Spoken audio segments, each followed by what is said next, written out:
Salom dahshat armiyasi, asosiy kanalimizda tanaffus tugadi va sizlar bilan men bu yerdaman va bundan keyingi videolar faqatgina bu yerda chiqadi. Bitta dahshat like ni hoziroq bosing, yangi bo'lsangiz kanalimizga obuna bo'linglar. Justin Gage va Rafael Fiziev revanshi. Ikkalasi ham oldindagidek urush qilishga tayyorlar. Fiziev qisqa muddatda jangga rozi bo'lishiga qaramay ideal formada bo'lib kelmoqda. Gage ham shunday. Bu faqat bitta narsa anglatadi. Jang yanada shiddatli va qonli bo'ladi. Bu safar jangchilar bir-birini yaxshi bilishadi. Razvedka qilish shart emas. Va endi keyinlar ushbu jang yakuniy tahlilini qilamiz. Kim oktagonda nokautga uchraydi? Hozir hammasini gapirib beraman. BRICS hamkorligida tayyorlandi. Siz bu yerda top matchlar, top keplar va matchlarda g'olibingizni aniqlashingiz mumkin. Kommentariyada yozilgan ссылка orqali o'ting yoki xohlagan joyingizga yangi registratsiya qilib, bizni promokod dahshatm deb yozsangiz, sizga eksklyuziv tariqasida birinchi pul to'ldirganingizdan keyin 10 million so'm beriladi. Keling Fiziev haqida gaplashamiz. U mag'lubiyat va uzoq tanaffus va jarohatlardan so'ng o'ziga oson raqib qidirmadi. Aksincha, bir hafta ichida o'zini eng shiddatli yengil vaznli jangchilardan biriga qarshi ringga chiqishga tayyor bo'ldi. Bu jangda nima kutish mumkin? Fiziev bu jangda qanday reja tuzgan? Birinchisi va eng muhimi nazorat qilingan tartibsizlik. Bu Trevor Whitmanning Gage haqida doim aytadigan gapi. Endi Fiziev ham bu yondashuvni olishi kerak deb o'ylayman. Ha, u juda ham kuchli, tezkor va chidamli, lekin bularning barchasiga sal bo'lsa ham sovuqqonlik qo'shilsa, u kamroq zarba qabul qiladi va jang ancha oson o'tadi. Biz bilamiz, nokautga intilish har doim ham yaxshi fikr emas. Agar sen Nagano bo'lmasang albatta. Fiziev esa xotirjam bo'lish kerak. Nokautni o'zi keladi. U jangni pastga, o'rta va yuqori qavatlardagi kiklar bilan boshlaydi. Bu usul birinchi jangda ham yaxshi ishlagan edi. Ayniqsa tanaga zarbalar berishdi.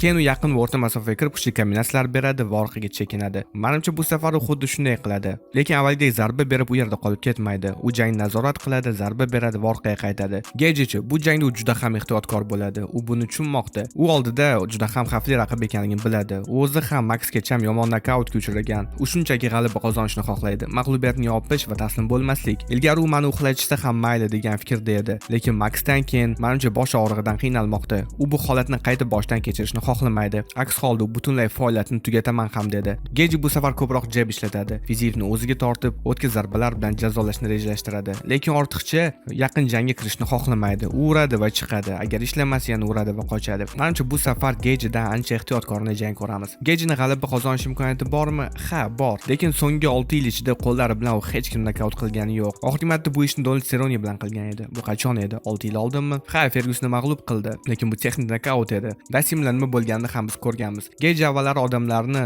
hasharotlardek yo'q qilardi. Eslaysizmi Barbozani, James Vikini? Ammo vaqt o'tmoqda, zarba yeyish va jarohatlar hammasi yig'ilib bormoqda do'stlar. Endi u yosh emas. Endi o'zini shunchaki oldinga borib, hammani ag'darib tashlash uslubidan voz kechmoqda. Endi u faqat yutqizib qo'ymaslik haqida o'ylamoqda. Ammo Fizievchi, birinchi jang qanchalik yaqin bo'lganini eslaysizmi? Aslida Fiziev o'sha jangda o'ziga mag'lub bo'ldi. Gamratga qarshi jang bu mag'lubiyat emas, bu shunchaki jarohat edi. Lekin bugungi Fiziev haqiqiy portlovchi qurol. Jangga shijoat bilan, o'ta motivatsiya bilan kiradi va hozir uni oldida yagona maqsad bor, g'alaba. Do'stlar, yana kim ikkita mag'lubiyatdan keyin, jarohatdan va birlik tanaffusdan keyin qisqa muddatda jangga chiqadi? Faqatgina haqiqiy och, shijoatli va motivatsiyaga ega jangchi. Ya'ni hammani yirtmoqchi bo'lgan jangchi. Esingizdami Chimayev UFC'ga endi kirgan payt yoki o'tgan yillar har shanba jang qilgan peryera? Do'stlar, bu jangga fikri keladigan bo'lsak, men Rafael Fiziev g'alaba qozonadi deb o'ylayman. O'zini rejasini biroz to'g'irlaydi va Gage'ni sindiradi. Fiziev bu Gage'ning yangilangan kuchliroq va och varianti. U hali nokautga uchramagan. Zarba arsenali bo'lsa juda ham boy. Shuning uchun men ishonamanki Fiziev endi faqatgina yuqoriga ko'tariladi.